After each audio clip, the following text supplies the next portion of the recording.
Hola, hola, bienvenidos. Un placer verlos, encontrarnos nuevamente. Este es nuestro segundo encuentro en nuestro curso de regulación de conductas desadaptativas. Un cariño también a quienes después ven la grabación. Y como os dijimos, estas clases que nos faltan son sumamente prácticas, donde vamos a conocer un montón, ¿sí?, de herramientas y estrategias para poder aplicar, para poder conocer, para poder compartir. Nicolás, cuando quieras podemos comenzar y nuevamente bienvenidos a todos y bienvenido Nicolás a esta segunda clase. Perfecto, Marita, muchísimas gracias y comenzamos inmediatamente si les parece bien. Muy bien, está grabando ya, perfecto, listo. Muy bien, muy buenas tardes para todos los asistentes. Me alegra mucho de verdad tener esta segunda jornada de clases. Bueno, en la primera ya vimos todos los fundamentos básicos de lo que son los comportamientos evolutivos desde la etapa fetal hasta que el niño ya crece, listo. Entonces, ¿qué es lo que ocurre? Lo que ocurre, y es importante resaltarlo, es el tema emociones. O sea, el tema emociones y el tema afectividad es un aspecto clave porque muchas veces queremos formar a nuestros niños, a nuestras niñas, pero solamente contamos con un modelo y es el modelo de crianza que nos dieron a nosotros. Y el modelo que nos dieron a nosotros, o en el caso mío, era un modelo en donde las emociones no se expresan. O sea, no se expresan porque son, o sea, es un signo de debilidad y específicamente, no solamente en los hombres, sino también en las mujeres, porque en la cultura en la que yo vivo es una cultura muy matriarcal. O sea, las mujeres son 3, 4, 5 veces más fuertes que los hombres en todos los sentidos. Entonces, imagínense el, el problema de falta de desarrollo de una vida afectiva sana, coherente y que haya evolucionado bien en la gente de mi país, en este caso pues Colombia, en donde tú nos ves a todos muy sonrientes, pero cuando tú les preguntas cómo fue la crianza de un colombiano, al menos de la generación mía y las que van más hacia atrás, siempre te van a responder lo mismo. Ah, es que a mí me pegaban con el cinturón o me pegaban con el cable de la máquina de planchar o me daban con un palo o con una rama y todo el mundo se ríe de eso y después acompañan esa risa con una frase de que, pero gracias a Dios, eso me hizo o un hombre o una mujer de bien.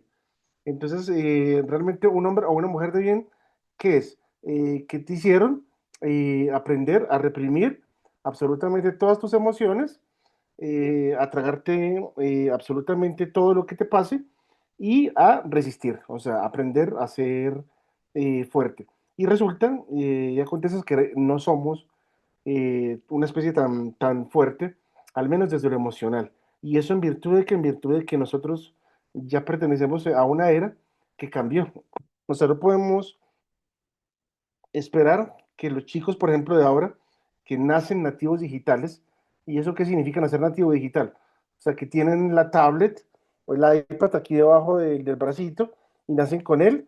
Entonces, toda la tecnología digital y la inteligencia artificial es algo de su entorno ya natural, que al mismo tiempo que hablan o aprenden a hablar, nacen con esto, ¿ven? Entonces, este aspecto es clave de que nosotros aprendamos a reconocer la brecha generacional. Esto es un aspecto fundamental.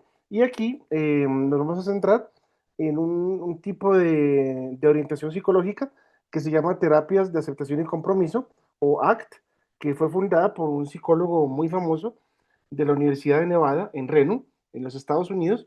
Él se llama Stephen Hayes. Stephen Hayes actualmente es posiblemente el psicólogo clínico más famoso del mundo, si no es el segundo o el tercero, pero está ahí dentro eh, de ese juego de psicólogos más importantes del mundo. Y él desarrolló esta terapia de aceptación y el compromiso con base en un suceso que le ocurrió dando clases en la universidad. Y es que le dio un ataque de ansiedad. O sea, él había visto los ataques de ansiedad en sus pacientes toda la vida, pero nunca jamás pensó que le podía pasar a él. Y estaba muy abrumado por problemas que tenía en su familia, más una sobrecarga laboral en la universidad, y tenía que empezar una clase de inmediato y tenía todos los pensamientos de problemas en su casa, con su esposa, con sus hijos, unas deudas que lo estaban, mejor dicho, abrumando, una cantidad de labor administrativa que le piden en la universidad, entre que publique artículos, que publique libros, que al mismo tiempo de clases, y que al mismo tiempo no sea normal en esos aspectos, sino que sea el mejor.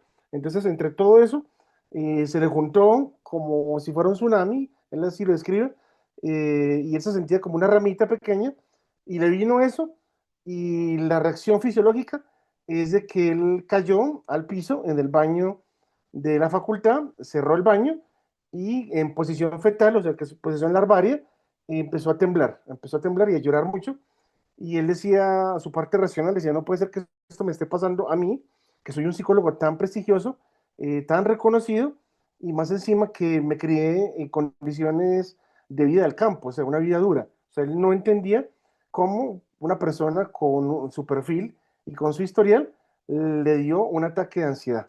Eh, y efectivamente le pasó, le ocurrió, y se dio cuenta que no tenía los elementos necesarios para afrontar eso en ese momento. Y lo primero que pensó fue en sus hijos. Él decía, ¿yo cómo voy a permitir que, por ejemplo, esto me vuelva a pasar y que mis hijos me vean? ¿Ellos cómo van a solucionar? O sea, ¿ellos qué van a hacer? No tendrían ningún elemento. Y si eso les llegara a pasar a ellos, yo tampoco tendría ningún elemento para ayudarlos. O sea, se encontró una gran falencia en el conocimiento, tanto para el que sufre eso, así sea personal, de la salud mental, como del otro lado. O sea, no hay como quien dice, eh, si me pasa, nadie me va a ayudar porque nadie sabe cómo, y tampoco puedes esperar ayuda porque obviamente no vas a encontrar la cualificación necesaria en las personas. Entonces así es como nace hace más o menos 30, 35 años la terapia de aceptación y compromiso, eh, basada en que, así como dice la palabra, aceptación y compromiso, que es fundamentalmente eso. Fundamentalmente es que aceptemos que hay circunstancias de la vida, que de hecho son la gran mayoría, que no sobrepasan.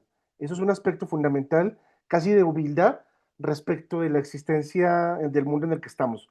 Les voy a poner un caso. Si hay, por ejemplo, una lluvia demasiado fuerte que inunde tu casa o que una luz de tierra tape el lugar donde trabajas, o que hay un terremoto de 10 grados y se caiga tu casa por ahí por un abismo. O sea, hay demasiadas circunstancias que podrían pasar, eh, que nos llevan a tener como esa humildad de que podría ocurrirnos cualquier cosa en cualquier momento. Y ahí es en donde él dice, lo primero que tenemos que hacer es empezar a quitar etiquetas. O sea, quitar etiquetas, ¿qué es? Eh, el tema de la culpa. O sea, dejar de depositar culpa, que es lo que solemos hacer. Y la primera culpa que depositamos nosotros, de crianza judeocristiana, es yo qué hice para merecer esto. O sea, yo qué he hecho para merecer esto, o si no, yo soy tan malo, una persona tan mala, que por eso le hago daño a los demás y por eso es que me pasan todas estas cosas malas, porque es que yo estoy mal, estoy dañado, estoy roto por dentro, y efectivamente cuando tú te crees ese tipo de cuentos, el cerebro se condiciona de esa manera y empiezas a responder ante todas las situaciones bajo esa condición. Les voy a poner un caso. Yo tengo un tío mío que es sumamente brillante. Él toda la vida fue muy brillante, y mi abuelo siempre quiso que mi tío estudiara derecho para que fuera político. Y mi tío cayó en el tema del alcohol.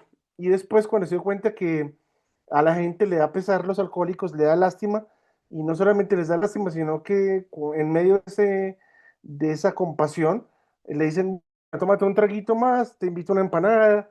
Entonces él se dio cuenta que ese ambiente general de pesar hace que siempre le inviten. Entonces, claro, mi tío es desempleado hace como 40 años y siempre lo vas a ver tomando aguardiente, ron, todas las variedades de tragos gratis. Nadie explica cómo, y está en todas las fiestas y en todas las comilonas, en todos los banquetes gratis, porque todo el mundo dice, ay, pobrecito, invítenlo, porque es que qué pesar, fracasó en la vida, no lo dejen solo, invítenlo a todo. Y claro, está en todas las fiestas y está en todos los planes, y él ya aprendió que esa autocompasión dirigida socialmente o comunitariamente siempre va a ser que lo vean como un rezagado y por ende quieran darle una mano, lo cual desde la terapia de aceptación y compromiso es un error gravísimo porque significa un estancamiento de la persona. O sea, estancarse realmente es sumamente fácil. O sea, les voy a poner este caso, que es el caso de los futbolistas, que es el más típico y pasa en todas las naciones la siguiente excusa. Yo iba a ser como Messi, pero me lesioné. Y lo escuchas en todos los países del mundo. O sea, todo el mundo iba a ser como Messi, pero resulta que se lesionó. Y tú te pones a pensar, bueno, una lesión, ¿acaso los futbolistas no se lesionan? Sí, claro, se lesionan, pero después de que superan su lesión, entrenan, hacen rehabilitación y superan la dificultad y siguen adelante. En cambio, ¿qué es lo que pasa con nosotros? O sea, tenemos una tendencia a quedarnos en el pasado, en el pasado, en el pasado, en el pasado, y por eso, antes de pasar a la siguiente diapositiva, quiero que ustedes entiendan una cosa. Aceptación es lo que les acabo de decir. Aceptar con humildad que el mundo es más grande que tú. O sea, tienes que entender eso. O sea, un bus, un camión es más grande que tú y no importa la filosofía de vida que tengas o lo genial que te creas, si la vida hizo la coincidencia de que pasara un camión justo cuando tú estabas yendo a comprar el pan y te aplastó, o sea, ahí no hay nada que hacer, tu filosofía no vale de nada. O sea, hay eventos que se salen de tu control y eso es un aspecto clave. O sea, aceptar con humildad que hay eventos que sí o sí se van a salir de tu control. Y después de que los aceptes, tienes dos opciones. O me quedo en el llanto, en el lamento, en la frustración y el peor de todos, en el fracaso de mi proyecto de vida, o me comprometo conmigo mismo a salir adelante. Entonces, de ahí está aceptación y compromiso. ¿Qué es lo que pasa con la educación? La educación, para, en este caso, el tránsito emocional, que es lo que queremos para poder educar a nuestros niños y niñas, requiere que nosotros primero aceptemos nuestra autobiografía, o sea, que aceptemos que nos pasaron cosas que no podemos controlar, que seguramente mi mamá me pegó, mi papá me pegó, o que en invierno no había agua para bañarme y solamente podía con agua fría en pleno invierno y en otoño, que no teníamos para comer sino un par de veces al día. O sea, aceptar todo eso como parte de la vida y después, como les dije, pasar a comprometerse con intentar salir de la situación actual, porque ojo con esto, eso es clave. No siempre la circunstancia mala o negativa nos va a estar cobijando, o sea, son solamente por breves momentos. Listo, eso es un aspecto clave. Entonces, ahí con base en esto, Stephen Hayes, él dijo, no podemos pensar en una psicología que piense únicamente o se enfoque únicamente en las poblaciones adultas, sino que tenemos también que enfocarnos en los niños. Y para que las técnicas funcionen, tenemos que crear herramientas pensadas en los papás de esos niños, en los hermanos de los niños, en los hermanos de estos adolescentes, y nombrar las técnicas de manera agradable para que la gente se acerque a la psicología y no le rehuya. Entonces, por ejemplo, en este caso, en esa primera técnica, que la denominó el monstruo de las burbujas, o sea, en donde tú utilizas pompas de jabón, que son esas bolitas de jabón que tú soplas con el aparatico ese de juguete, y van saliendo, y les pides al niño que a medida que las vaya atrapando, por ende obviamente se van a reventar de inmediato, al hacerlo, que pueda explicar si tiene algún pensamiento malo o negativo. ¿Para qué? Para que él pueda entender por medio de la palabra clave de todo esto, que son las metáforas, o sea, todo esto que estamos haciendo se está centrado en las metáforas, que el niño pueda entender por medio de la metáfora que los problemas que él tiene son igual de frágiles como una pompa de jabón. O sea, que tú le puedas explicar que la pompa de jabón puede estar muy pequeña y tú la puedes llegar a llenar de aire, de aire, de aire, hasta que se vuelva una pompa gigante, pero al menor contacto, al más leve contacto, sin ninguna fuerza, eso se revienta. Entonces el niño va a entender con ese tipo de metáforas que los problemas pueden tender a desaparecer rápido, pero es clave que los pueda hablar. Entonces, por eso, esa técnica, como es de juego, permite a niños que están apenas adquiriendo un lenguaje bien establecido, que es de los 3 a los 6 años, va a permitir que si, por ejemplo, en el salón de clases les están haciendo bullying o hay violencia escolar hacia ellos, o hay algún problema de acoso, quizá en su familia, que tú no estás persiguiendo, que él pueda, por medio del juego, sacar ese problema. Entonces aquí viene la clave, o sea, El juego para nosotros en una etapa de la vida era diversión, pero en esta etapa en la que estamos tomando un curso como estos, el juego no es solamente diversión, sino que es pistas del lenguaje, o sea, pistas de ese mundo psicológico interno de nuestros niños y niñas. Entonces, en este caso, a medida que el niño y la niña van viendo las pompas de jabón, él te puede decir, ay, sí, qué divertido, esto me está encantando, pero mamá, tengo que contarte una cosa. Hay una niña que se llama Verónica, que en el colegio me agarra las trenzas, me las tira hacia el piso y me dice que soy un marranito. Y yo me voy al baño a llorar y después aparece una niña más grande que me quiere mucho y me dice no llores, sea valiente y no le diga a nadie. Y yo apenas vengo a contarte esto más que me viene pasando desde el año pasado. ¿Ves? Te soltó una cosa gigantesca y con base en qué? En el juego. Entonces, pilas con esto. No vayamos a seguir cayendo en el error en el que al menos me creyeron a mí. ¿Cómo me creyeron a mí? Me creyeron a mí con que yo llegaba a la casa después del colegio y me preguntaba a mis papás, Nico, ¿cómo te fue? Y yo siempre contestaba, excelente, maravilloso, súper bien. Así estuviera por dentro destrozado. Y así es toda la vida, o sea, tanto en el colegio como en el trabajo, todo es maravilloso, todo es espectacular y por dentro estás destrozado. Entonces, ¿a qué voy con esto? Miren, y eso es una cosa que debería darme vergüenza decir, pero se los tengo que decir. Cuando yo era pequeño, más o menos 6 7 años, yo pues obviamente no tenía conciencia, teníamos como una especie de pandilla con mis amigos en primero de primaria y había una niña que tenía la nariz muy respingadita, hacia arriba, y lo primero, nosotros en vez de pensar qué linda nariz tiene la niña, y era como pelirroja, pensamos, ah, es un marranito, y le decíamos que era un marranito y la torturábamos prácticamente poniéndole los dibujos de marranito en la cara y una cosa, o sea, era terrible. Y yo me acuerdo que un día la mamá de ella fue al colegio y, o sea, a mí jamás se me olvida eso. Yo creo que tenía 6 años. Y la forma en la que me miró, de tristeza, como de devastada, yo dije, no puede ser aquí.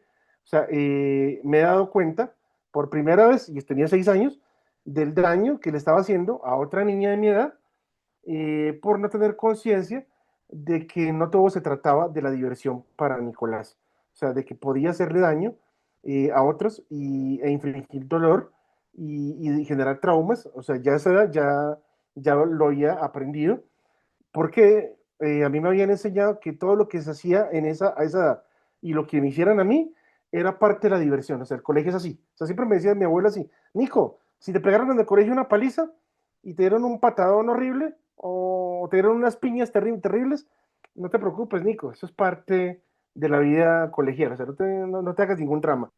Entonces, claro, con eso tú vas tragando, tragando, tragando y vas aprendiendo a sobrevivir con eso y te vas envenenando y no es necesario que crezcas con ese veneno. Entonces, pilas con esto. O sea, esta primera técnica es fundamental porque recuerden, los niños a esas edades ya son capaces, eso es clave, por favor, ya son capaces cuando están en grupo de agredir a otros, de violentar a otros y tú puedes estar pensando, lo puse a mi niño o mi niña en el mejor jardín infantil del mundo y resulta que le están haciendo la vida imposible y no tiene cómo expresarte lo que está sufriendo, sino a través de qué? Del juego. Entonces, por favor, la herramienta terapéutica clave para obtener información de los niños es el juego, porque no podemos pretender hacer una cosa que es la peor, que es sentar al niño como si fuera un adulto, y eso a mí me pasó con una tía mía que es millennial, y jamás se me olvida, jamás. Miren esta cosa que yo, para mí eso es una estupidez y jamás la voy a olvidar.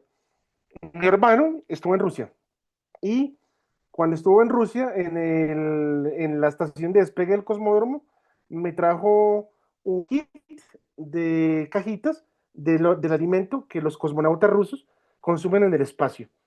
Y una prima mía, pues después cuando mi hermano me trajo eso, yo lo tenía eso como en una torrecita, hermoso, como si fuera casi para rendirle culto.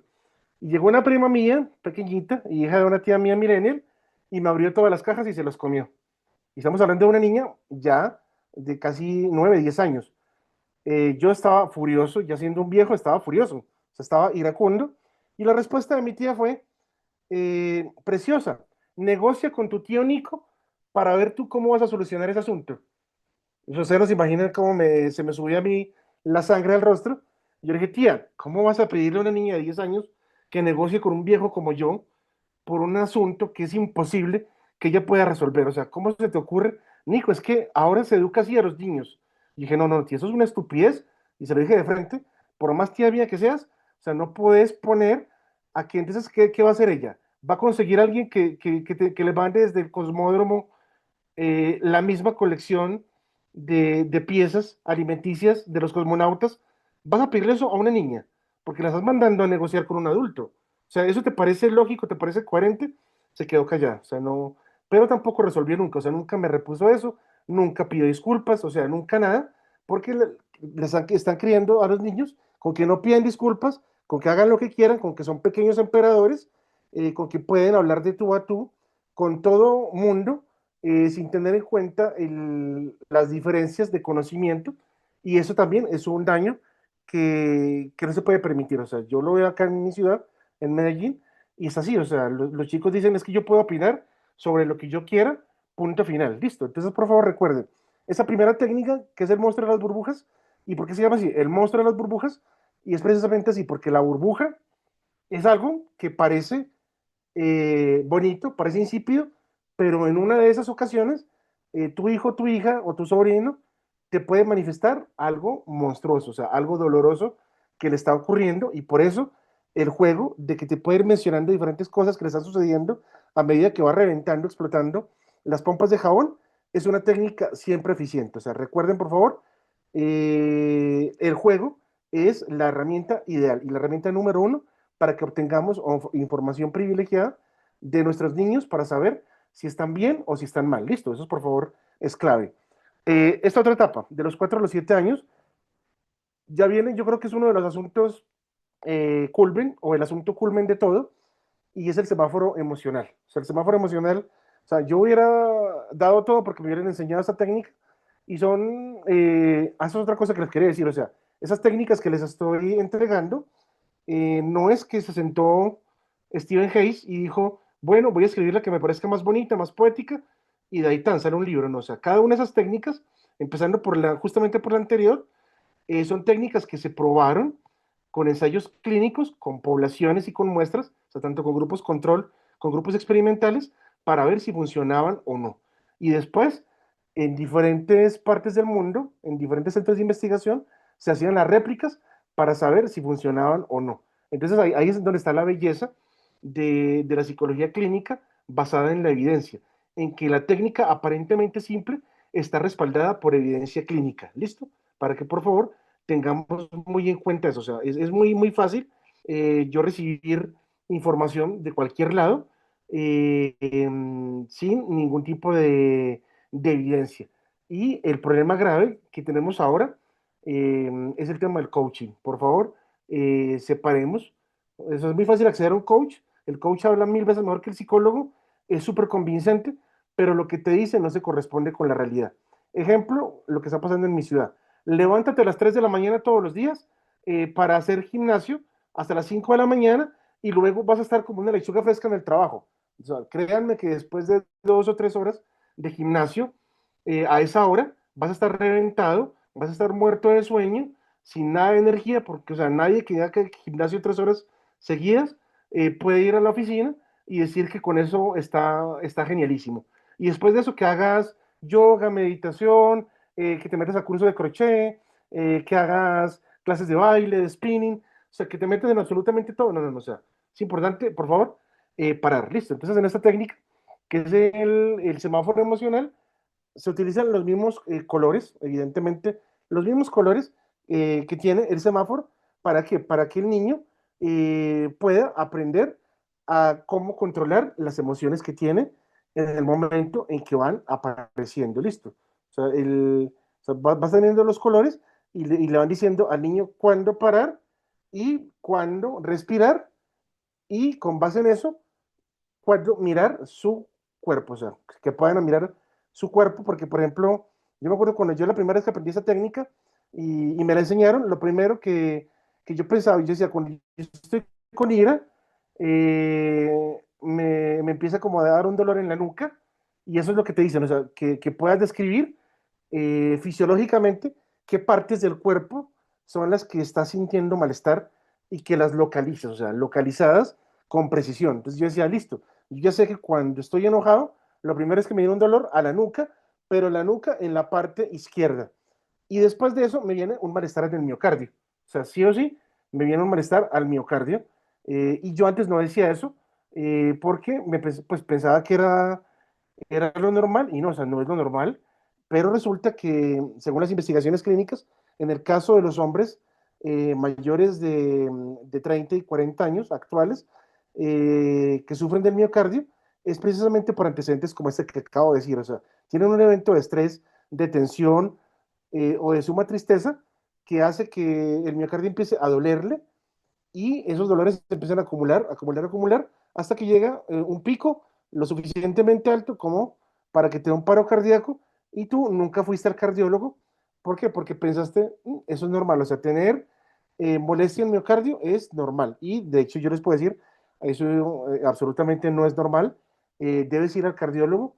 Y eso se los digo, ¿por qué? Porque es que miren, esto les va a sonar como si fuera mentira, pero todos mis amigos de mi rango de edad, y un poco menores, todos, sin excepción, estamos, y ahí me meto yo, estamos tomando medicamentos para el corazón.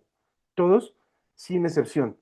El único que no tomaba, y esto lo digo con gran tristeza, de nosotros, medicamento entregado por el cardiólogo, y pues esto no se me puede olvidar, era un compañero que le decía que él podía manejar el estrés sin ayuda médica, solito, tranquilamente, porque él decía, no, es que Nico, yo soy cristiano y esto me basta y me sobra para no necesitar medicamento, y hace un par de años le dio un paro cardíaco y murió.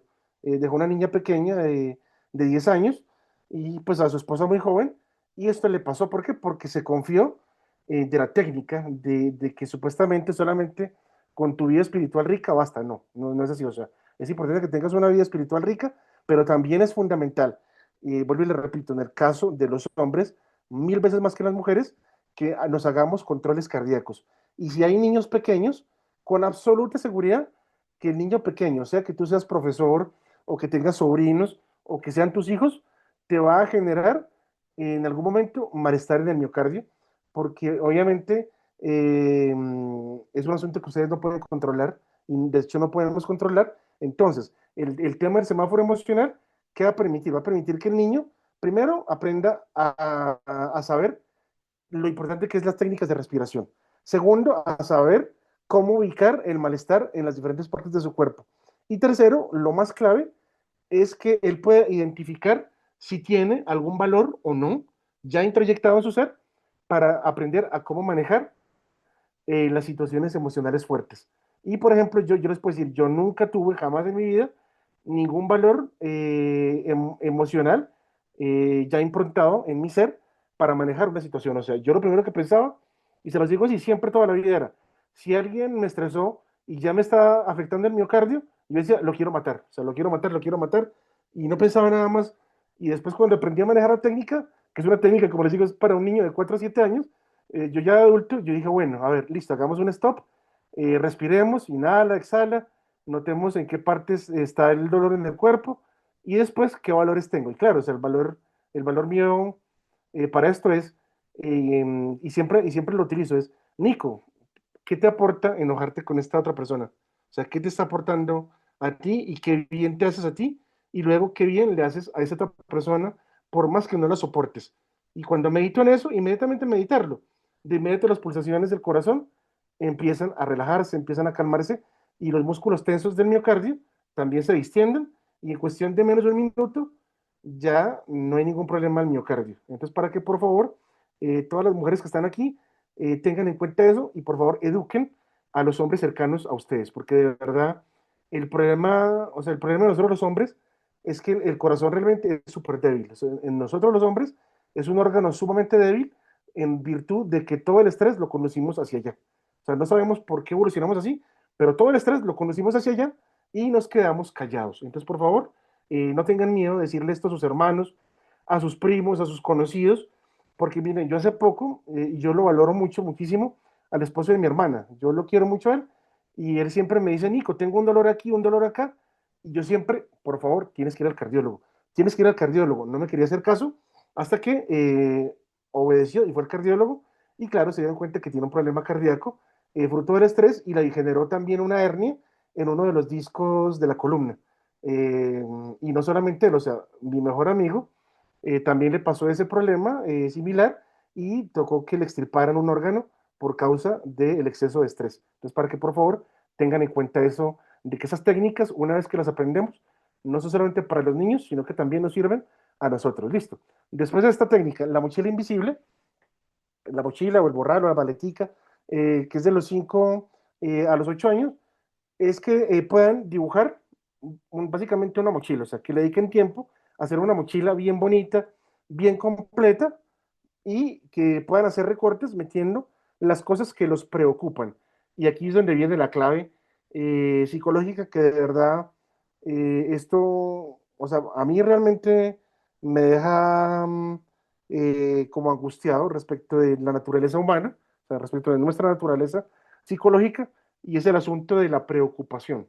O sea, la palabra es porque se divide en dos, ¿cierto? O sea, pre y ocupa. O sea, te estás ocupando en algo que no ha sucedido y te ocupas todo el tiempo en dedicarle tus pensamientos y tus sentimientos a eso. Y ojo con esto, porque aquí está la clave. Nos enseñaron que pensamiento y sentimiento van de lados separados. Y nos enseñaron a decir y a sostener todo el tiempo que separemos la razón de la emoción. Totalmente falso. O sea, no se puede hacer eso porque todas las respuestas humanas, en virtud de la evidencia que nos arroja la neurociencia afectiva, nos dice que cada vez que emitimos una respuesta racional o lingüística, sea la que sea, viene con un fuerte componente afectivo y emocional. Esa es la razón para que cuando tengo muchos problemas, lo primero que me duele es el miocardio. Entonces, ¿por qué si tengo muchas deudas? Que las deudas que son números. ¿Por qué estoy sufriendo el miocardio? O sea, ¿por qué me está doliendo tanto? O en el caso de las mujeres, ¿por qué les da tanta migraña? Que la población femenina es la que más sufre de migraña y es porque trasladan el malestar y el dolor a diferentes partes de la pía madre y de la dura madre, o sea, capas que recubren el cráneo. Ahí es donde más lo dirigen. Entonces las mujeres lo dirigen más a la cabeza y los hombres más al miocardio. ¿Por qué? Porque no nos están enseñando a achicar las cosas. ¿En dónde está la clave, mis estimados estudiantes, de esta técnica de la mochila invisible y su veracidad y la utilidad que tiene? En que cuando tú la dibujas, el terapeuta te dice, ahora sí, ¿te das cuenta qué es lo que tienes en tus manos? Ah, claro que sí, tengo una mochila que yo dibujé. O sea, yo he dibujado una mochila. Y una vez que tengo en cuenta que dibujé una mochila y le recorté pedacitos de papel con la palabra o la frase que me preocupaba, me doy cuenta que la preocupación mía, en términos objetivos y reales, es del mismo tamaño que un papelito. Entonces puedes agarrar el papelito, lo puedes hacer una bolita y fácilmente puedes dedicarte a jugar baloncesto con él y tirarlo al cesto de la basura, sin ningún problema. Entonces, ¿esto qué hace? Esta técnica de la mochila invisible te da dos cosas, o sea, que entiendas que la gran mayoría de veces la preocupación que tú tienes es igual que esa mochila invisible, o sea, en realidad no existe. Y en el caso de que existiese, las proporciones reales de malestar, de dicha preocupación, son mucho menores de lo que tú crees o son más fáciles de resolver de lo que tú imaginas. Entonces, por favor, ese aspecto es clave, o sea, que podamos hacer que nuestros niños escriban papelitos las cosas que les están generando malestar, bien sea en la escuela, en el barrio, en el hogar, para que con esto podamos saber exactamente qué es lo que les pasa. ¿Por qué les digo esto? Porque seguimos con el modelo prusiano de educación. ¿Qué es el modelo prusiano de educación? El niño o la niña que no haga caso, lo castigamos. Y el niño que saque todo en excelente, lo premiamos. Pero no nos estamos dando cuenta de dos cosas. Muchas veces el niño que saca todo en excelente está excesivamente presionado por ser excelente y no quiere serlo, y eso lo abruma, lo aflige y le genera sufrimiento. Y el otro niño que le está yendo todo mal, generalmente es porque le está pasando algo en su casa o en el colegio que lo tiene abatido y lo tiene disfuncional en muchos contextos, por favor, para que tengamos en cuenta el valor de este tipo de técnicas. Listo. Esa otra técnica, que es de los 6 a los 9 años, que se llama o se denomina el observador del tiempo. Esa técnica es de las más interesantes porque permite al niño hacer una observación, yo creo que por primera vez, de lo que es la grandeza del mundo en el que vive. O sea, cuando tú eres capaz de sentarte con tu niño, con tu niña, o con los niños que tengas, y mostrarles la grandeza, por ejemplo, de una nube, o acostarse en el prado y que vean pasar las nubes y que se den cuenta de la inmensidad que eso representa, eso les va a permitir a ellos también darse cuenta de que las cosas, primero, no son tan grandes respecto a ellos como nos imaginamos, y de que las cosas están también en sus asuntos, o sea, que aprendan a separar la naturaleza externa de ellos. Y después, ahí viene el tema de metáfora, o sea, utilizar la misma técnica que yo creo que ustedes han utilizado, porque yo la utilizo, y veo que en Colombia todos lo hacen, cuando estábamos de paseo y no hay absolutamente nada que hacer, te pones a ver nubes y dices, esta tiene forma de perrito, esta tiene forma de caballo, esta parece un elefante. Eso mismo le va a permitir a los niños darse cuenta de muchas emociones que ellos quieren nombrar. Entonces, por ejemplo, si el niño te dice, esta nube que estoy viendo es un perro malo, ¿y esta de acá qué es? Ah, eso es un caballo que pega patadas y muerde. Ya sabes que ahí hay algo que está emergiendo y que tienes que abordar para corregir. Listo, o sea, ese tipo de salidas emocionales que van implícito con otro tipo de contenidos es porque tienes que empezar a cultivar en el niño esto que se llama el yo como contexto. Listo, ¿eso qué significa el yo como contexto? El yo como contexto es que los niños entiendan, eso es uno de los hallazgos, yo creo, más bonitos de la teoría de Stephen Hayes, que el niño entienda que es parte de un todo.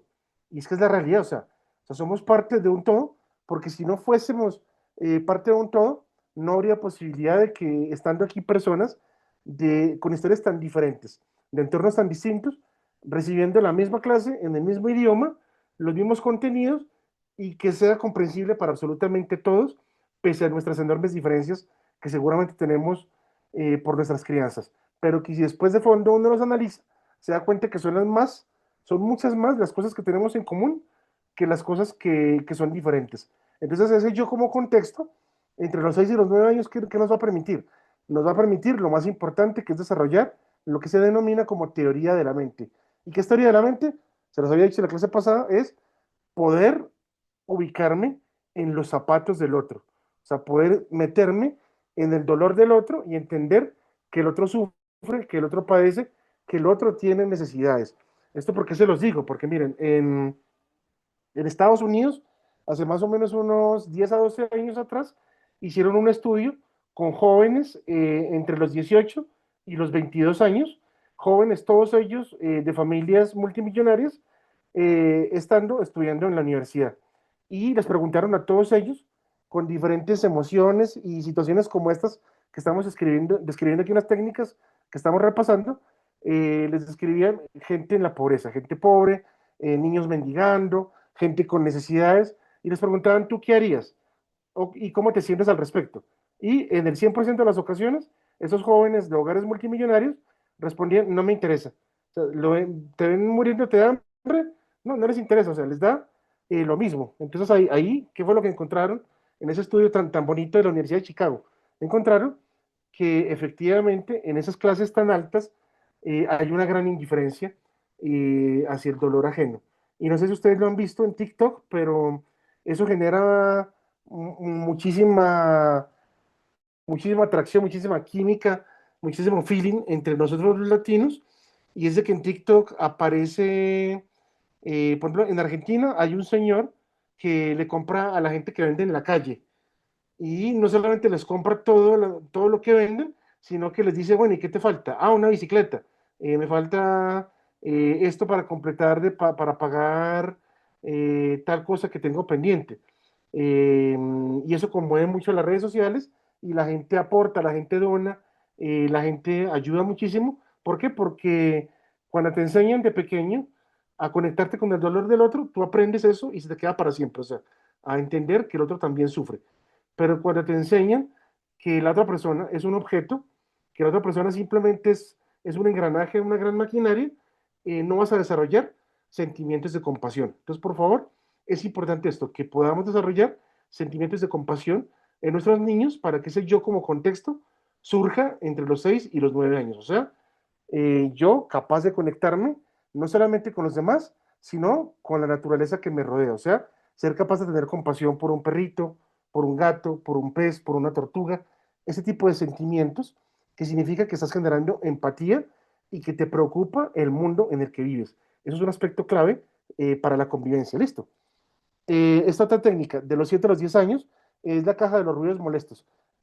Haces una caja que tenga sonidos desagradables, que te genera pues, sonidos desagradables, es muy, muy sencillo. O sea, puede ser golpeteos o raspar. Eso genera sí o sí una incomodidad en el cerebro a nivel evolutivo.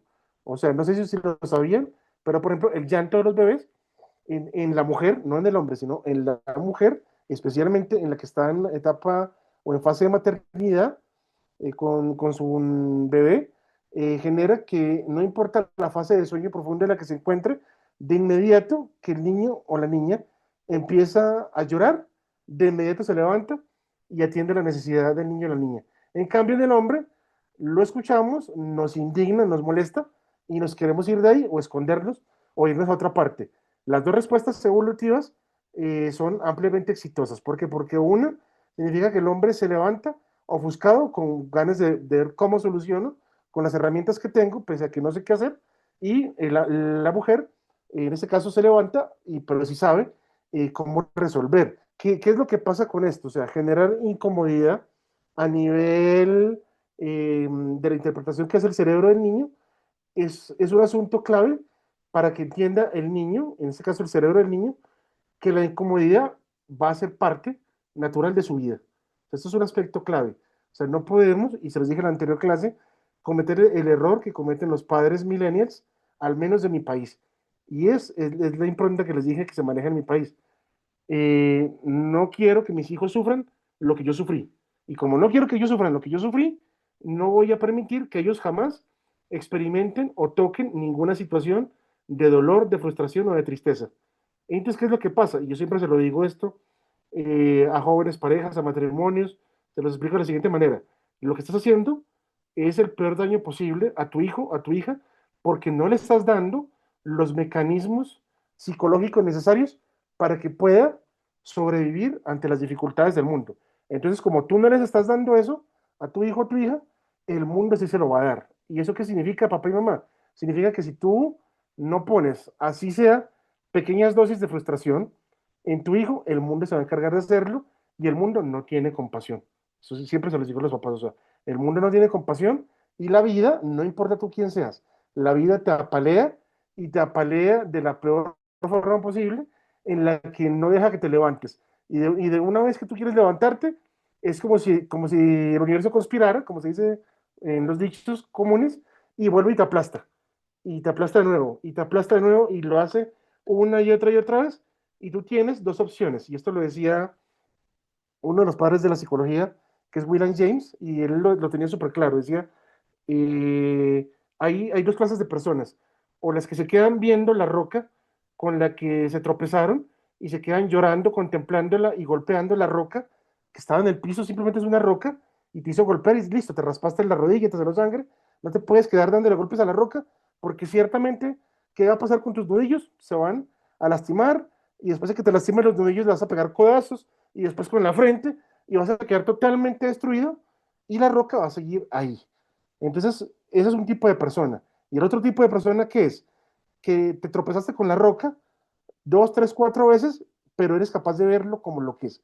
Una simple roca inerte y de inmediato te levantas, sigues y no permites que eso infecte o envenene tu vida. Y es que es fundamentalmente así. O sea, tenemos la virtud como seres humanos de quedarnos en el dolor, de quedarnos en la tristeza o de salir de ahí.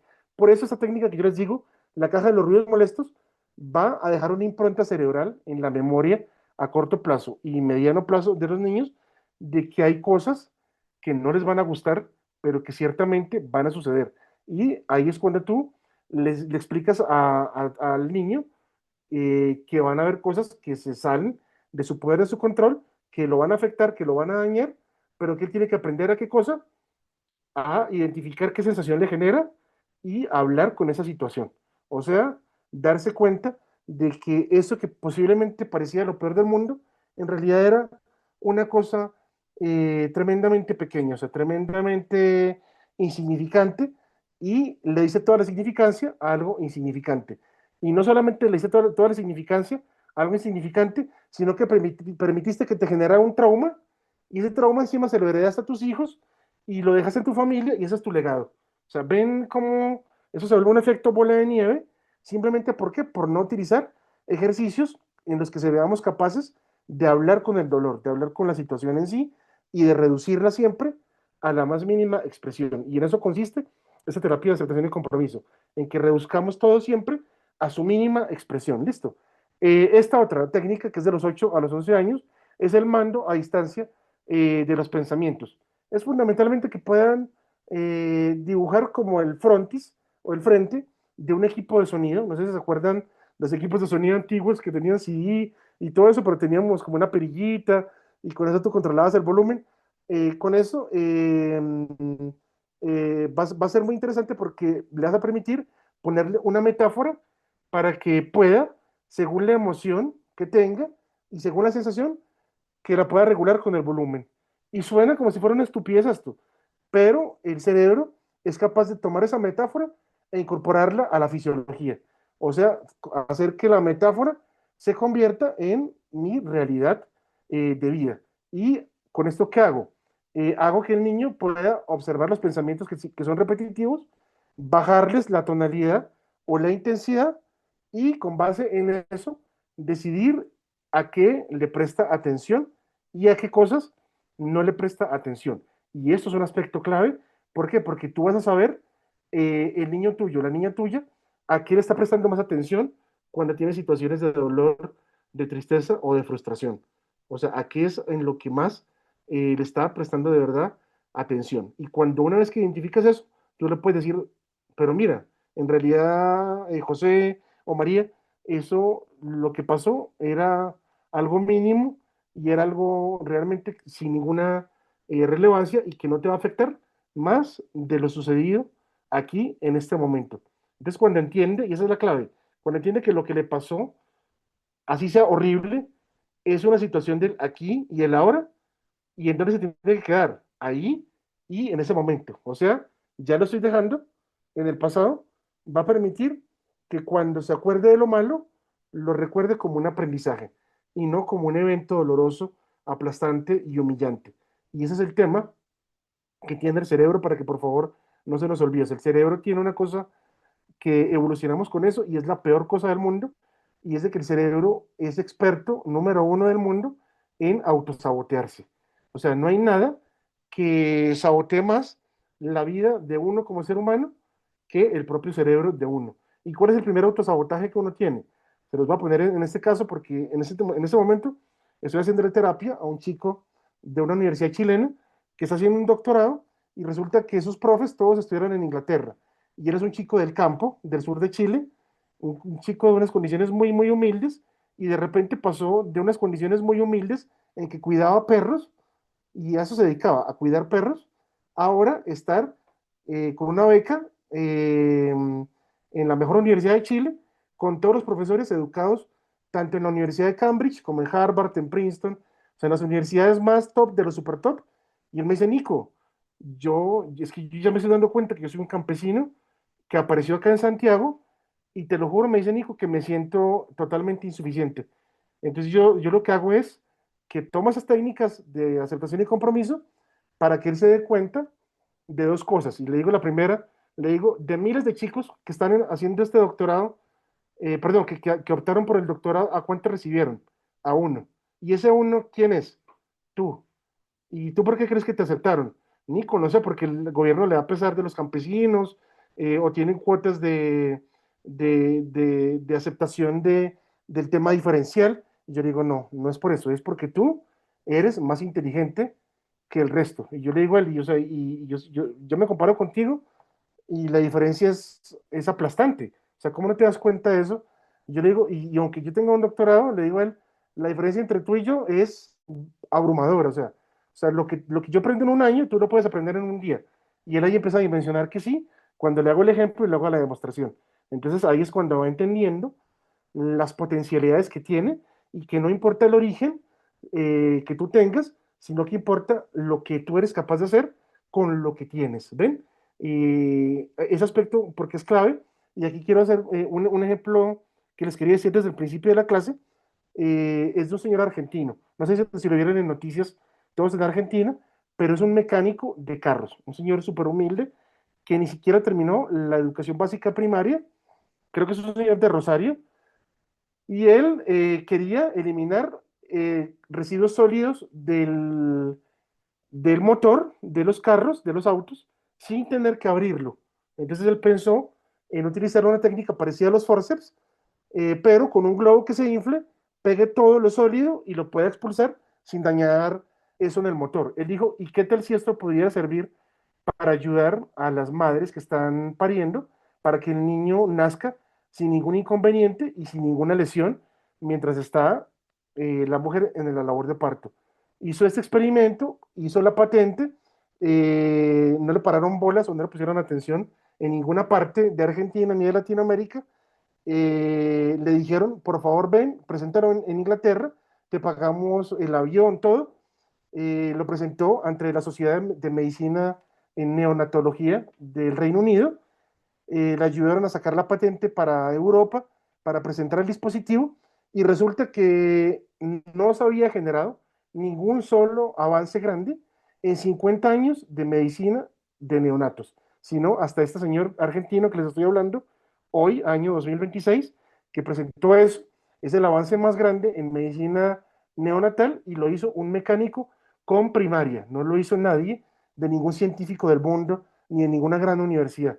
Entonces, a este tipo de ejemplos, ¿a qué voy yo?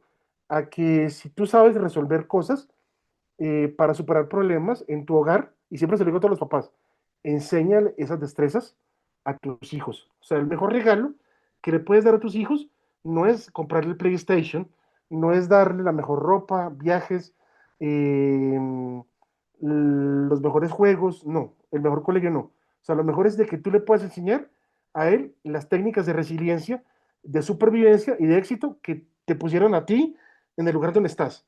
Porque yo le digo al papá, o sea, usted no se da cuenta de lo exitoso que es en este momento. Por favor, necesito que sea consciente de lo exitoso que usted es en este momento para que ese éxito que usted tuvo, que le costó y le hizo sufrir y fue difícil y estuvo lleno de obstáculos y de muchos fracasos y de momentos en que quisiste ya desistir y no seguir más, que te permitan avanzar hacia la siguiente etapa. Eso es lo que tienes que enseñarle a tu hijo. Listo. Después en esta siguiente etapa, miren, de los 9 a los 12, esta etapa yo creo que es fundamental, el río de las emociones.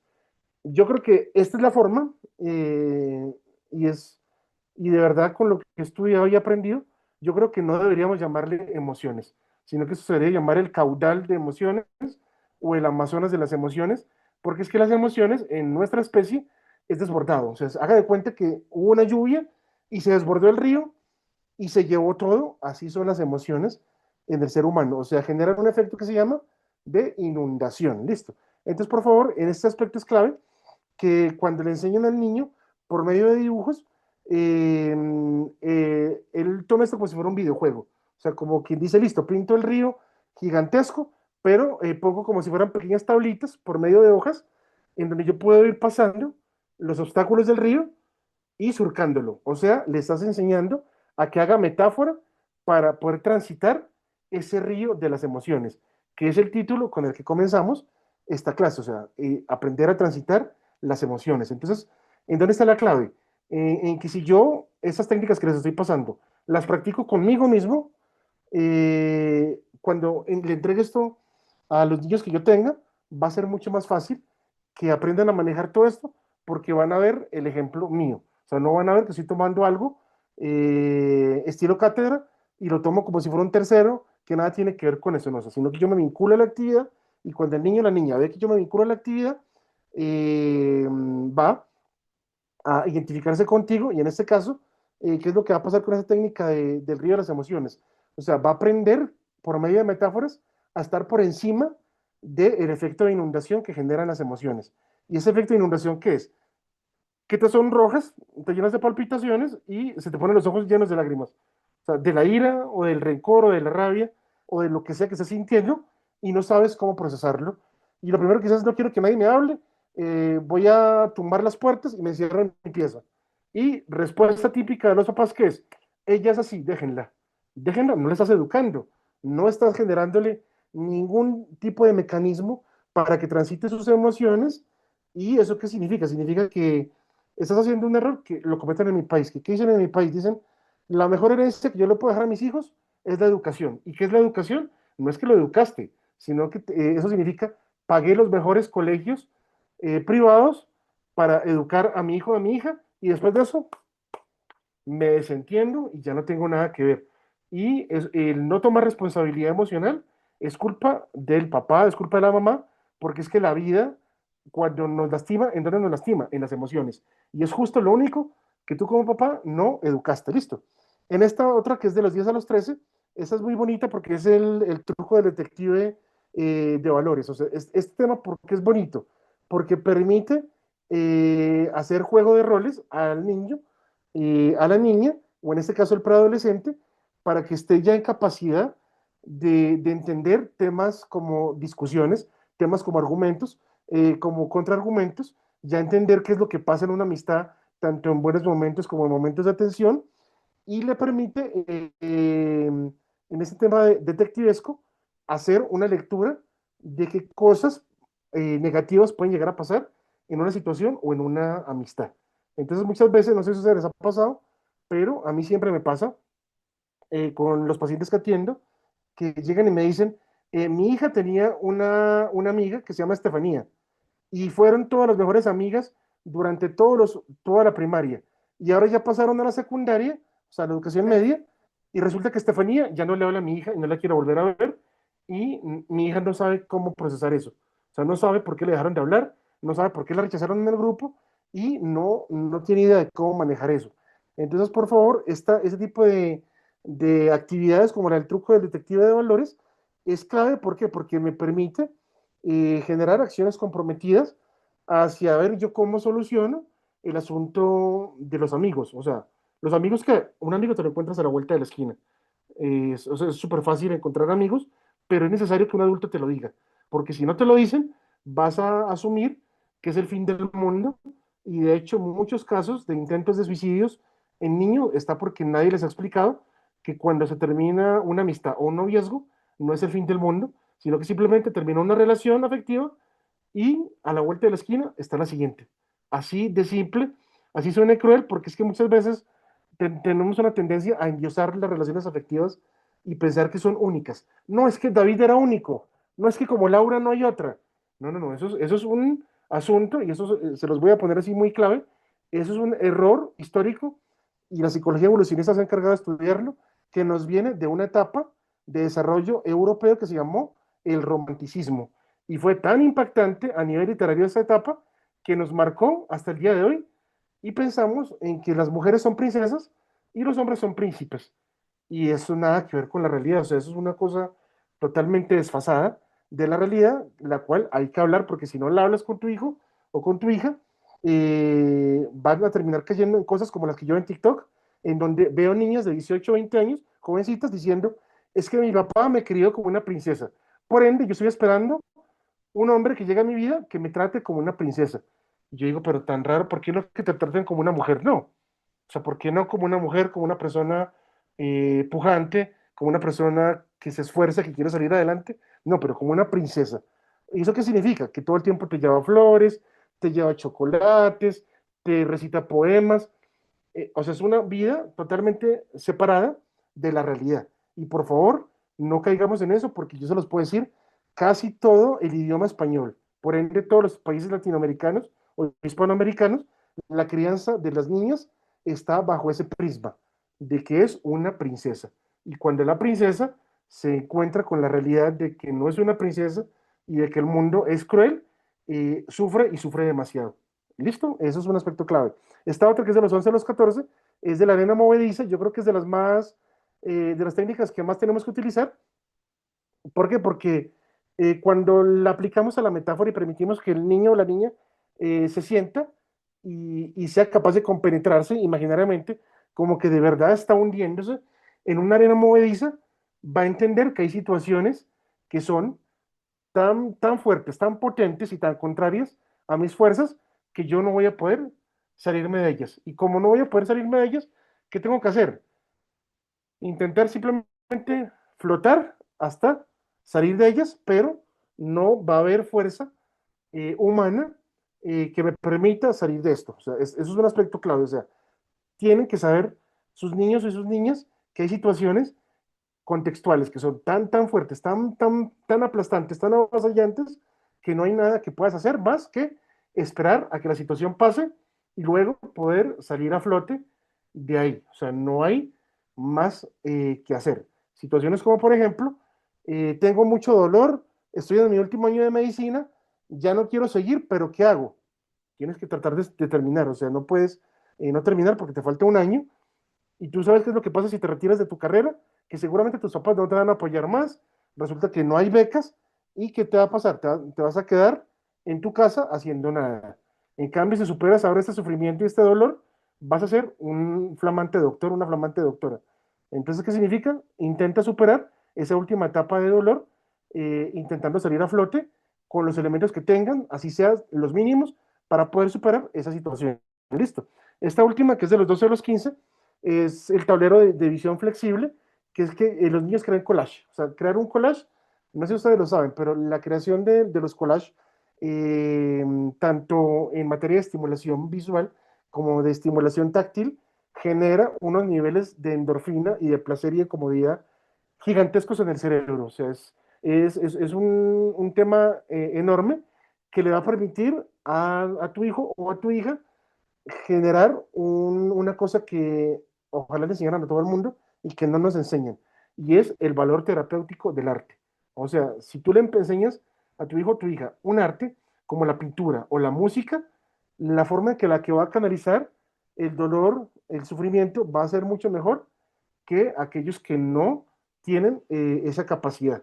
¿Por qué? Porque es que una cosa, ojo con esto, o sea, una cosa es un artista y una cosa es una persona que aprende el arte, pero con fines terapéuticos. Son dos cosas totalmente opuestas. ¿Por qué? Porque el artista generalmente vive muy deprimido, y es la realidad. O sea, yo tengo amigos que son artistas y todo el tiempo están pensando que la muerte está detrás de ellos. O sea, yo inclusive los he interpelado y les he dicho, vendan y porfa, o sea, ¿tú crees que la muerte es como un sujeto que está detrás de ti todo el tiempo?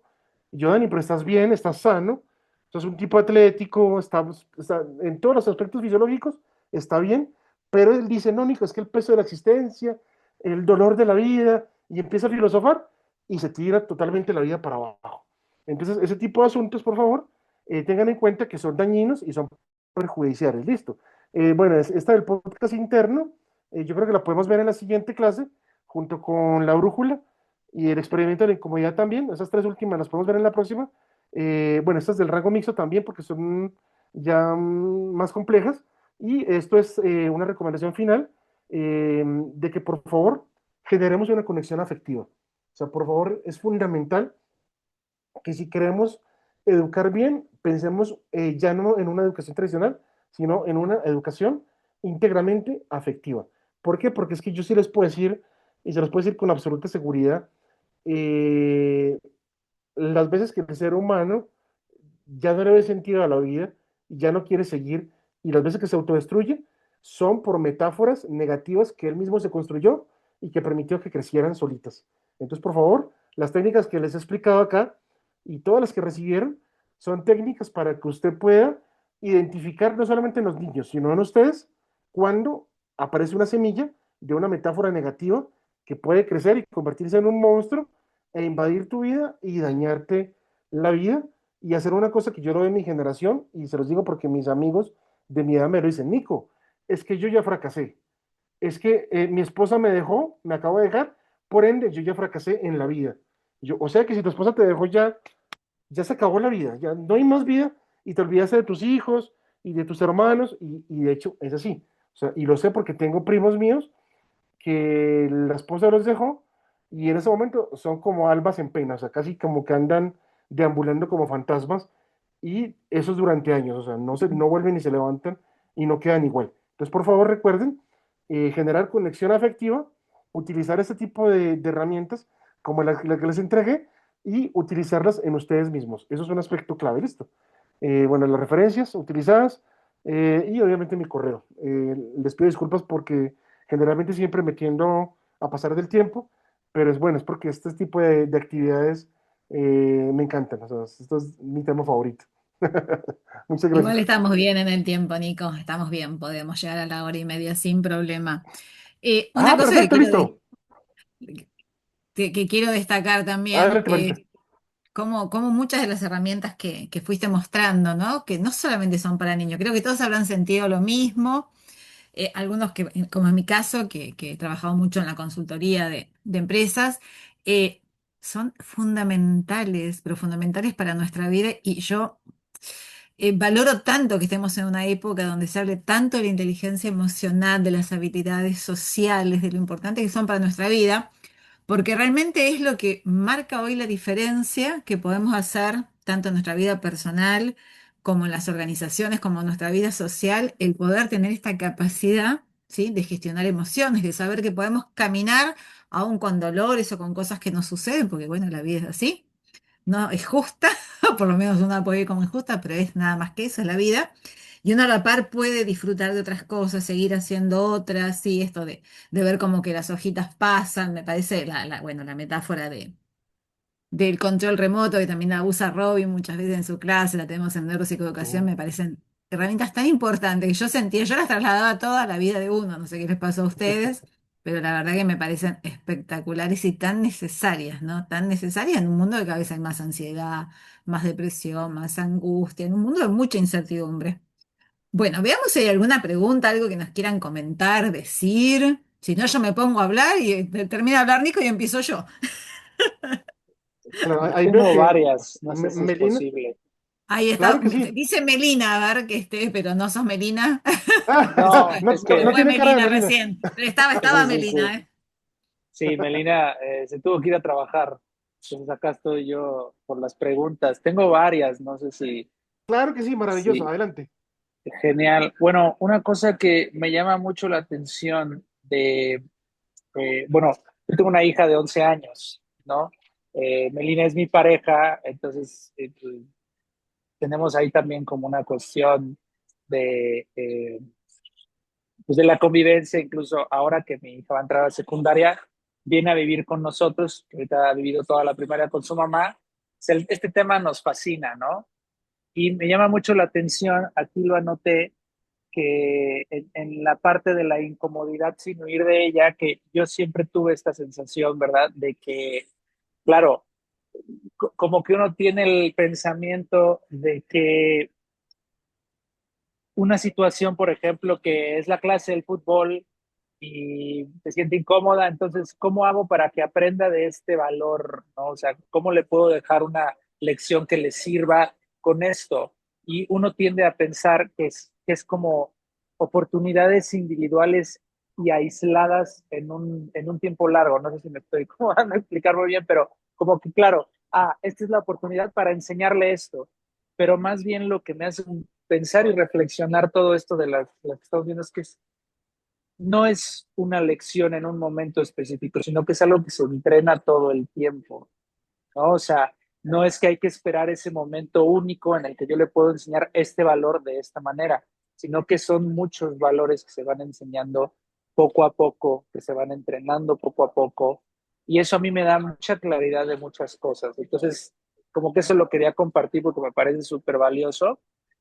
Este, y tengo, por ejemplo, ciertas preguntas por ejemplo, mi hija que tiene 11 años, se preocupa luego ella mucho por los adultos y su bienestar, ¿no? Ella empieza a decir como que nos ve a mi pareja y a mí, a Melina y a mí, discutir, no violentamente, ¿no? Así como, no, pero es que yo quería esto, sí, o sea, normal, ¿no? Como las parejas. Entonces ella se quiere meter y no pasa nada, tranquilo, no sé qué, y es como, claro, nosotros le pedimos a veces como ella quiere resolver el conflicto o se preocupa por el dinero, si escucha algo al respecto, y de repente dudo mucho de cómo ir practicando la situación de, bueno, no eres una adulta, no pasa nada, o sea, nos cuesta un poco como entender cómo irlo llevando eso, ¿no? No sé si tuvieras algo que decir al respecto o algo. Pues, Sí, mira, hay un asunto que es muy importante y es de que en materia, o sea, de los asuntos más complejos que hay para el cerebro de un niño o de una niña, en ese caso pues de una preadolescente o de un preadolescente, sea cualquiera de los dos, es escuchar o factores económicos o factores afectivos que son competencia y de resolución solamente de un adulto. Entonces, ¿qué es lo que se genera de inmediato? Se genera frustración y ojo con esto, que es un aspecto clave, porque el cerebro lo hace y lo hace en este tipo de niños, genera una idea de rumia de que yo soy una carga o de que quizá yo estoy incidiendo en que eso esté pasando, así no tenga absolutamente nada que ver. Porque recuerden lo que les dije, o sea, el cerebro es un experto y es un maestro en armar películas negativas, o sea, en autosabotearse. Eso es un aspecto clave. Entonces, respecto a esto, ¿qué es lo necesario y qué es lo clave? Que ustedes puedan sentarse pues con sus hijos, con su niña, y explicarle tres puntos. Número uno, cómo funciona la vida adulta. O sea, que ellos entiendan que la vida adulta está fuera del asunto estudios, está fuera del asunto donde todo lo tienes, e implica trabajo, sacrificio, esfuerzo, estrés, frustración, pero que son cosas que ella no tiene y no va a tener sino hasta muchos años después. Entonces, cuando ustedes permiten que ella haga esa proyección, ¿qué es lo que va a pasar? Va a entender que es una situación que no tiene que tomar ni generar ningún grado de responsabilidad hacia ella.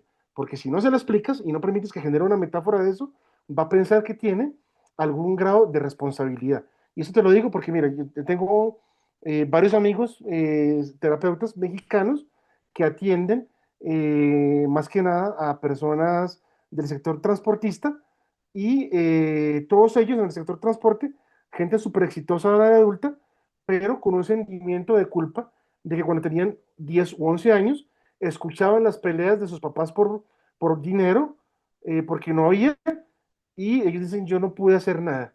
O sea, un sentimiento de culpa y de dolor en gente ya muy mayor de 40 50 años, de que les duele y de que lloran por eso, de que no pudieron haber hecho nada. Claro, porque, o sea, estás generando una metáfora totalmente desfasada y condicionas a tu vida a querer ser un héroe para tus papás y no lo que realmente se supone que eres, es un niño.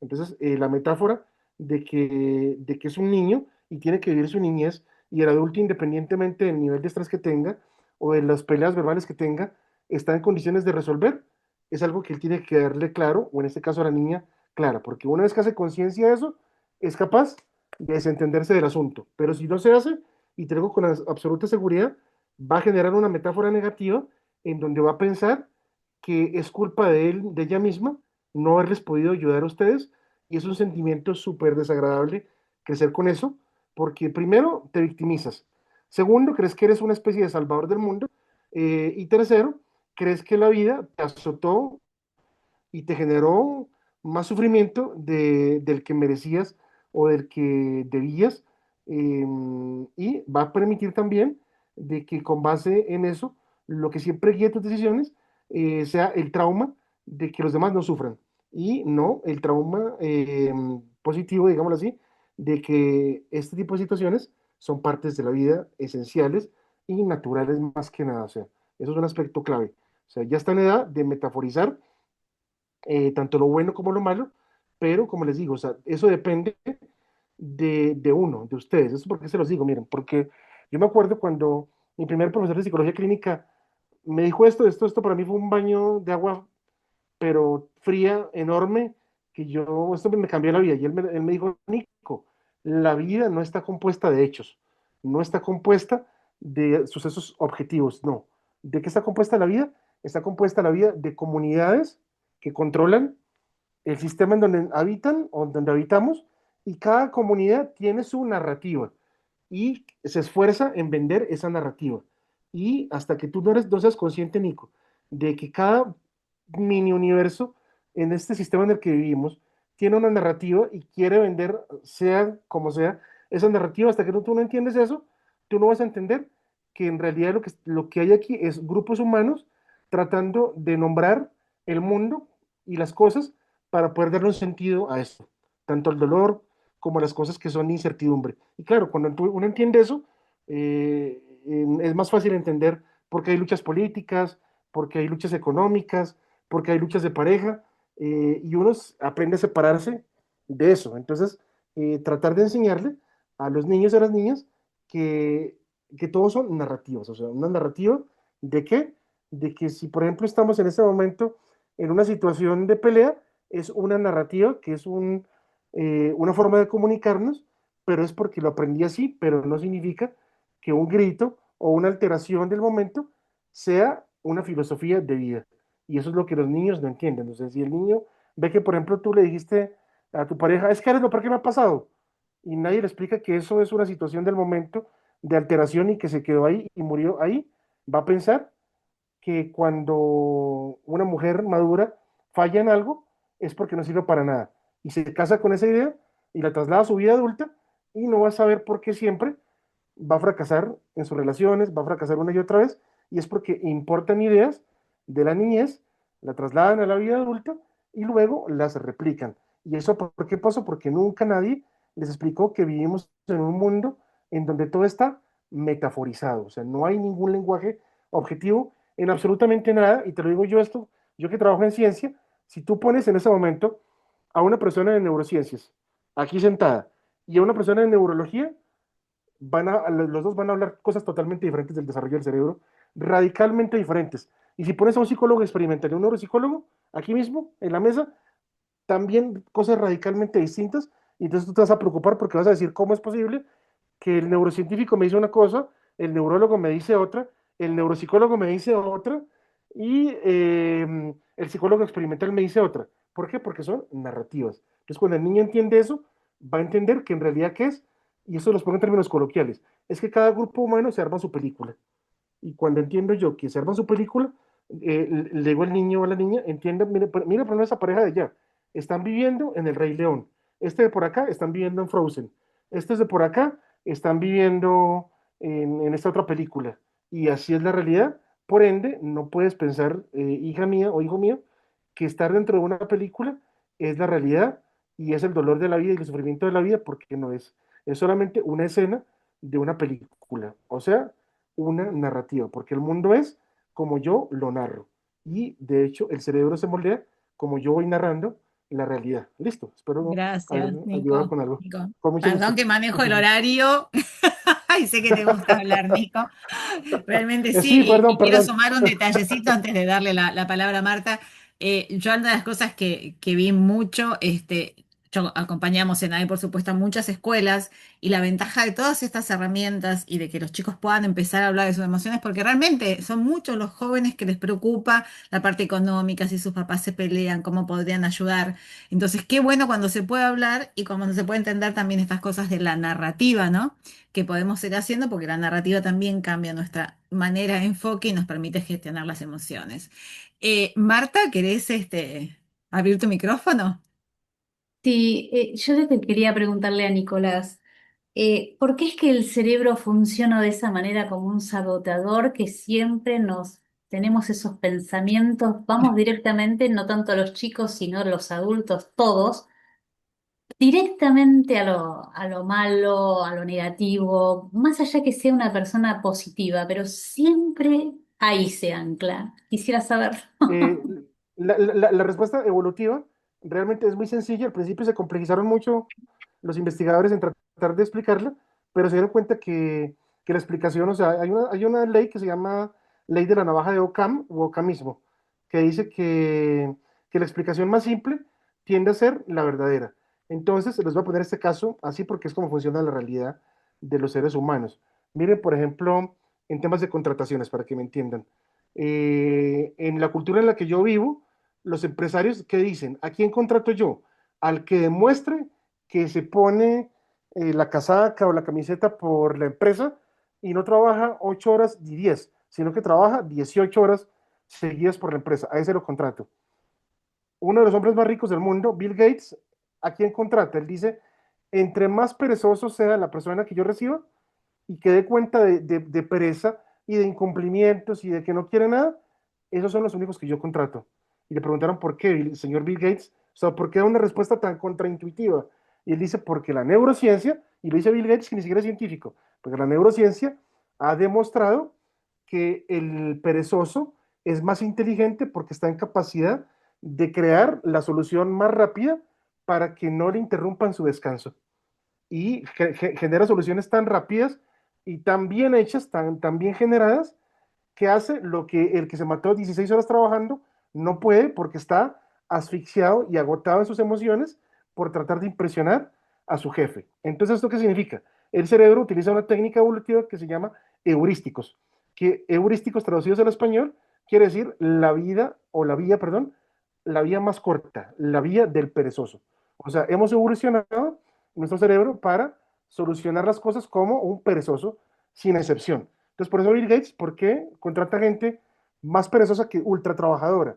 Y eso yo lo he comprobado y yo pensaba que eso era mentira y no me lo quería creer y es así. O sea, yo la gente más inteligente que he conocido en mi vida es la gente más perezosa porque efectivamente son capaces de crear estrategias increíblemente brillantes para resolver asuntos que de otra manera serían totalmente imposibles. Entonces, a esto que hoy tenemos que partir de dos cosas.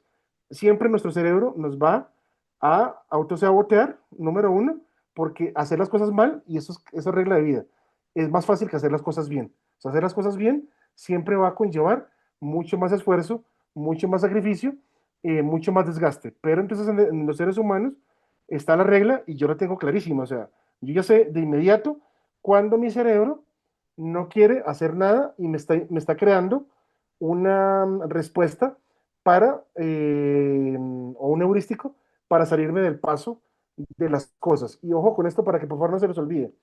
El cerebro decide de 6 a 9 segundos antes lo que él quiere de forma impetuosa, caprichosa e irracional antes de filtrar ese comando o esa orden a la conciencia.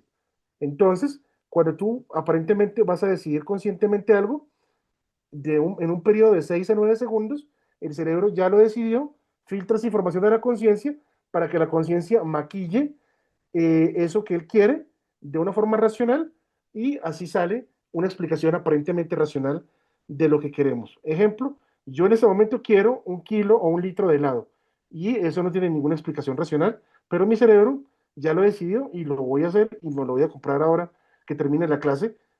¿Tengo alguna explicación racional para eso? No, no, no lo tengo. Y generalmente el cerebro aplica eso. Entonces el heurístico es la clave y recuerden por favor esto con los niños para que lo vayan identificando. Siempre, para usted saber el nivel de inteligencia de un niño, póngale una prueba y vea en cuánto tiempo la resuelve. Porque, por ejemplo, en Colombia, les voy a poner el caso de Colombia, si en Colombia a usted le dan 3 meses para hacer algo, lo hace el último día a las 8:10 de la noche, sabiendo que falta 1 hora para que se cierre la plataforma para envíos de trabajos. En Colombia lo hacen así y yo he visto, y lo he visto no solamente en Colombia, sino en muchos países latinoamericanos que saben lo inteligentes que son y se aprovechan de eso para caer en la indisciplina. Entonces yo por eso tengo la absoluta seguridad de que la única razón por la que nuestros países latinoamericanos no son la primera potencia del mundo es porque utilizamos la inteligencia de manera perezosa, o sea, para salir del paso de todo, porque si los latinoamericanos utilizáramos toda la potencialidad que tenemos para resolver, sería otra la historia, con absoluta seguridad. Listo, eso sería. Gracias, Nico. Nico, ¿te parece que Con le mucho gusto. pongamos algo de la red neuronal por defecto? Mira que te pregunto yo, me hago la Claro que sí. sabionda, estoy coordinando tantos, ahí se No, los voy a total, poner total. en el chat. Me encanta, me encanta, me encanta. Eh, yo les cuento que Nico me dio permiso para poder compartir algunas cosas. No, Son maravilloso, muchos maravilloso. A mí años me en esta encanta. institución y Claro. nuestro cerebro tiene una red neuronal por defecto. Tenemos mucho material de Nico escrito al respecto, que es que cuando nuestro cerebro está tranquilo y quieto, no está quieto, sino que se pone a pensar desde un lado constructivamente y nos Ujú. volvemos muy creativos, pero también podemos rumiar pensamientos negativos. Entonces, de acá todo lo que aprendemos con Nico y que yo me lo quiero llevar para mí es que todo lo que nosotros aprendamos a aprender de gestión emocional es fundamental, porque cuando nuestro cerebro pensamos que se queda quieto, no se queda quieto, se activa esta red y pensamos. Por eso más de una vez nos damos cuenta que pensamos cosas y si pensamos a rumiar en la preocupación en adelante y no lo podemos gestionar o no nos damos cuenta, como nos decía Nico, a través de nuestra respuesta corporal, también nos quedamos, ¿sí? Dejando que algo se vaya creciendo y creciendo. Me atreví, Nico, perdóname, pero a esta parte que es la No, no, no, neurobiología maravilloso, que también sé que manejás, maravilloso. pero que me parece que tiene que ver con esta rumiación que Marta me dice decir, que todos tenemos y que cuando pude conocer esta red neuronal y que también la presenta acá el doctor Rosler, el doctor Nicolás Banti, es tan interesante, decimos, nos pasa a todos que cuando nos quedamos quietos el Claro, cerebro empieza a totalmente. disparar y no siempre es Sí, lo sí, más sí. creativo en la parte positiva, en Ajá, función así de es, su total. supervivencia. Así que perdón, Nico. No, no te preocupes, yo encantado. Entonces, para ya ir cerrando, para ir terminando, Sí, ya un sí, ahora último sí. consejo para ustedes, por favor, para todos ustedes. Es posible que después de toda esta gran cantidad de información, tanto de la clase uno como de la clase 2 caigan en lo primero que hemos venido hablando, o sea, empiecen a rumiar. ¿Cómo solucionó esto? ¿Cómo solucionó esto? No, o sea, váyanse por la vía del perezoso. ¿Qué es la vía del perezoso? Ahí tengo las diapositivas. Voy a escribirle a Nicolás o a Marita cómo soluciono exactamente esto, con cuál de las diapositivas que me enviaste y cuál es la justificación. Ya, solucionado. O sea, ¿qué es lo que quiero que hagan como ejercicio? Que aprendan en este curso a que les estamos dando las herramientas para que no caigan en rumia para solucionar situaciones concretas de su entorno con sus niños y sus niñas, sino que ustedes dicen, ya hemos recibido unos elementos en la clase uno y en la clase 2, así que a la menor problema le escribo a Nico, le digo, Nico, ¿por dónde tomo? Lo voy a poner en práctica y lo conversamos en la siguiente clase porque lo puedes comentar y así vamos viendo que van poniendo esas técnicas, estas herramientas en práctica. ¿Listo? Eso sería. Muy bien, muchas gracias. Estoy mirando acá el chat a la par que acá dice que alguien conoció la red por defecto con Robbie, con el doctor Rosler. Ah, es Bueno, que Roy, todos hemos tenido clases con Roy, que no, no sabe lo que se pierde. todos, Se todos, lo juro todos, que todos con pasamos. Bueno, Nico, muchas gracias. Voy a insistir, las herramientas a mí me parecen tan mucho cariño. necesarias y que sean sencillas, pero voy a insistir, es para usarla uno, porque después para transmitirla a hijos, alumnos, equipo, Exacto, realmente hay que poder pasarlas por uno. Muchas gracias, exacto, hermosa totalmente. clase, espero que también todos la Ujú. hayan disfrutado. No duden en escribirnos lo que quieran consultarnos, yo con gusto se lo voy a llevar a Nico, ¿sí? Lo que ustedes consideren va a ser un placer colaborar. Un beso enorme a todos, gracias por estar acá, un cariño muy grande a los que después van a ver, ¿sí? La grabación y nos vemos la próxima semana. Un beso, chau, chau. Muchas gracias a los que también encienden, aunque sea un cachito la Gracias, un cámara, ¿eh? abrazo, Gracias por los chao, que mensajes Gracias. estén. también. Chau, chau, nos Chao, vemos la Gracias, próxima. hasta Un luego. placer, ¿eh? Gracias, un chao. placer, Nico.